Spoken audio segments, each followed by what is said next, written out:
예, 우리 시험 범위 마지막 문제가 되겠습니다. 마지막 단원 되겠네요. 3단원 과학과 디지털 학습 환경의 윤리 보도록 합시다. 기억 니은에 대한 설명으로 적절하지 않은 것은 과학기술자는 인간 존엄성의 구현과 삶의 질 향상이라는 궁극적 목적을 위해 연구 자체에 대한 내적 책임뿐만 아니라 외적 책임도 가져야 된다.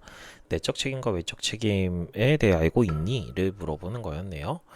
내적 책임이라고 하는 건 연구 과정 안에서의 지켜야 될 책임, 뭐 표절을 하면 안 된다, 연구 윤리를 준수해라 이런 것들이었고요.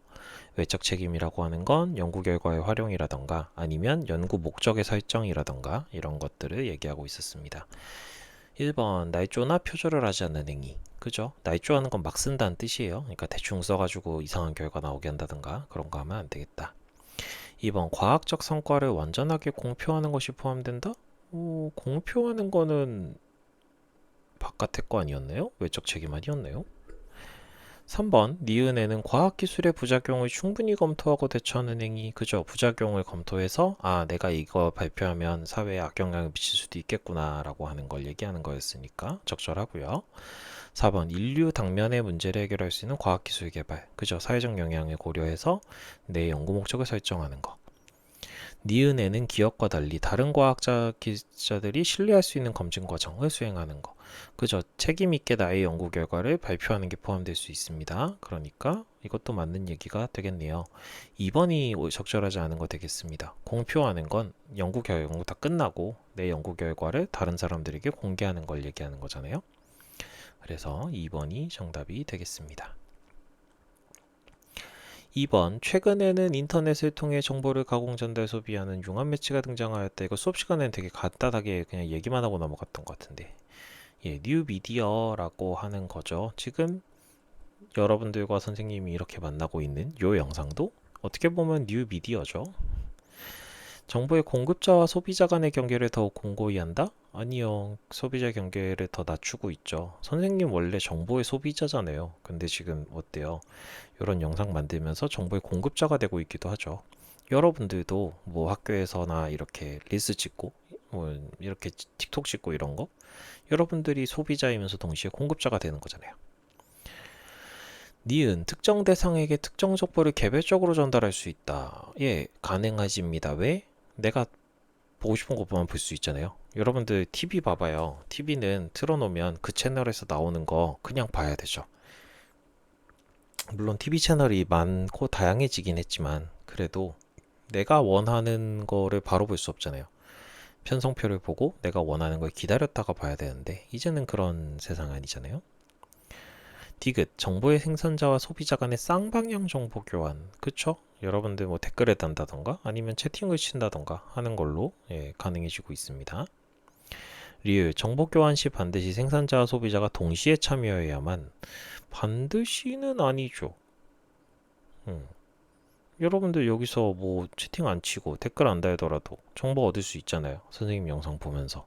그러면 이건 아니겠더라. 니은 디귿이 정답이 되겠네요. 이래서 수업 시간에 너무 깊이 있게 안 한 거예요. 여러분들 충분히 여러분들이 지금 살고 있는 세상이니까 충분히 여러분들의 경험으로도 문제를 접근할 수 있습니다. 3번 가브리 지지할 입장 정보에 대한 배타적 소유권을 보장하면 배타적이라고 하는 건 타인에 배척한다 즉 다른 사람 쓰지 마세요 이런 거죠. 저작권을 얘기하고 있는 거네요. 보장하면 정보 사용에 제약이 생겨서 양질의 정보 생산을 방해할 것입니다. 인류의 집단적 경험과 지식이 축적된 공동의 자산이다. 이거 정보를 공유해야 됩니다. 라고 하는 정보 공유론의 입장, 그 카피 레프트가 되겠네요. 정보에 대한 배타적 소유권을 보장하면 정보 생산자는 정보를 생산하는 데 들어간 노력에 대한 정당한 보상. 돈을 줘야 내가 더 좋은 거 만들지 라고 하는 거죠. 정보 사유론 카피라이트 얘기하는 거였습니다. 1번 정보에 대한 접근의 기회는 누구에게나 열려 있어야 된다. 그래야 어때요? 뭐 만들어내는데 지장 없잖아요. 이거 가지고 새로운 걸 가공할 수 있는 거죠. 지금 여러분들 만나고 있는 요 캐릭터도 그 누구나 접근할 수 있게끔 열려 있는 프로그램 사용해서 만든 거거든요. 그러니까 요걸로 만나고 있죠. 아니면은 선생님이 요 캐릭터 없는 걸로 방송을 해야 될 거고. 그러면 여러분들은 이거 틀어놓고 다 자다가 아침에 일어나겠죠. 그나마 얘가 있으니까 보는 거 아닐까라고 스스로 생각은 하고 있습니다. 물론 뭐 얘가 없어도 그 친구들은 보겠지만 그나마 이런 거라도 해놔야 예 그쵸 선생님의 작은 발버둥이라고 생각해 주십시오. 2번 정보 공유는 창작자에게 경제적 보상이 이루어져야만 가능하다? 을로 바꿔야겠네요. 을의 글에 직접적으로 나와 있잖아요. 예, 정보 공유는 경제적 보상이 이루어지지 않더라도 예, 가능해야 된다라고 하는 겁니다. 3번 정보에 대한 배타적 소유권의 보장은 새로운 창작을 방해한다? 아니다. 오히려 증가시킬 것이다. 왜? 돈을 주니까.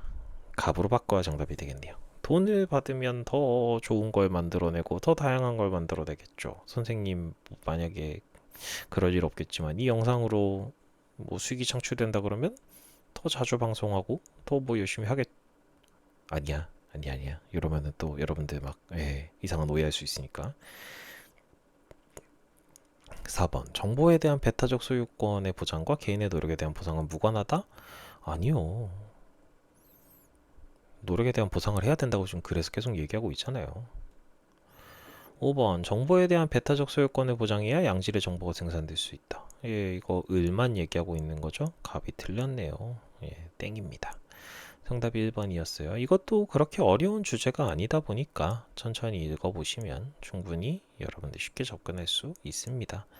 뭐 밥아저씨 같은 느낌인 것 같기도 하지만 예, 아니에요. 예, 여러분들 충분히 할 수 있습니다. 4번 다음 글의 입장에서 부정의 대답을 할 질문.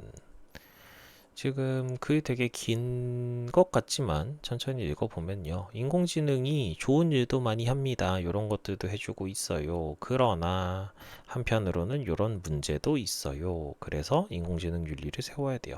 좋은 점도 있지만 굿도 있지만 배드도 있으니까 조심해야 됩니다. 라는 거죠. 1번 긍정적 부정적 측면을 모두 갖고 있습니다. 그러니까 조심하자는 거고요. 인공지능은 책임의 문제를 발생시킬 수 있는가? 책임성 문제라고 되어 있는 거 있으니까 맞겠네요. 3번 인공지능은 인간의 행복을 위해 개발되어야 하는가?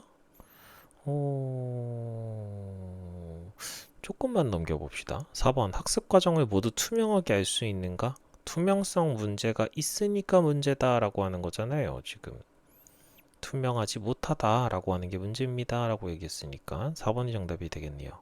그럼 3번은 글에 안 나와 있지만 맞다 라고 보고 있는 것 같습니다. 삶의 편리성을 크게 증대시킨다 요 표현 때문에 그런 것 같아요. 근데 이거는 조금 지사했다. 5번 인공지능의 의사결정에 특정 선호가 개입될 수 있는가? 편향성 문제를 얘기하고 있네요. 5번이 여기에 들어갈 겁니다. 그러니까 이것도 맞는 거 되겠네요. 인공지능에 대한 거 문제 뭐 사상가나 이런 것들을 기반으로 문제를 만드는 게 아니다 보니까 여러분들 현실 문제와 적용시켜서 문제를 보면은 조금 더 도움이 되지 않을까 싶습니다. 5번 가의 입장에 비해 나의 입장이 갖는 상대적 특징. 요거 그림 보는 거 되게 어려워하는 친구들이 있던데 예 이거 그림을 조금만 더 자세히 보도록 해볼게요. 자, 일단은 나의 입장이 갖는 특징입니다. 그러니까 나의 입장을 정확히 보셔야 되겠네요. 과학기술에는 일정한 목적이나 의도가 개입되기 때문에 가치 중립적인 것으로 간주해서는 안 된다. 예, 과학기술의 가치 중립성 문제에서 가치가 개입되어 있습니다를 얘기하고 있는 거였고, 우리 앞에서 사상가 중에는 하이데거라고 하는 사람이 이 얘기를 했었습니다. 그죠? 나는요, 주관적 가치와 무관한 객관적 지식을 다루기 때문에 가치 중립적인 것이다. 과학기술에는 도덕적인 선악의 가치가 들어가지 않습니다. 라고 얘기하고 있고, 우리 앞에서 봤던 사람들 얘기 중엔 야스퍼스라고 하는 사람이 요 얘기를 했었어요. 이구야.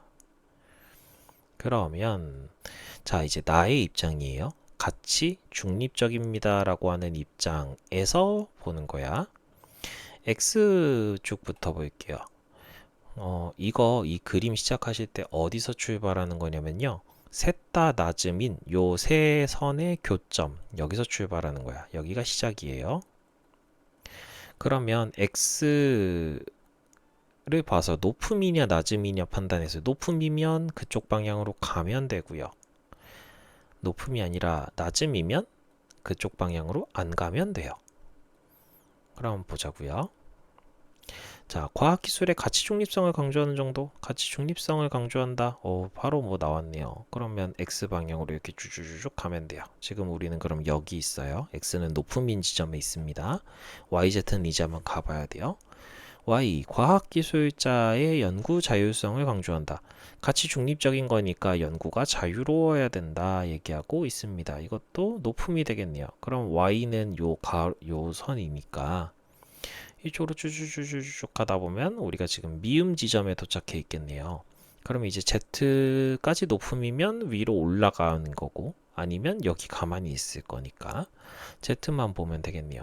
연구 결과에 대한 과학기술자의 책임을 강조하는 정도. 책임은 활용한 사람이 져야 된다 되어 있죠. 얘는 자신의 연구 결과에 책임을 져야 된다 되어 있으니까 가에 비해서는 낮겠죠.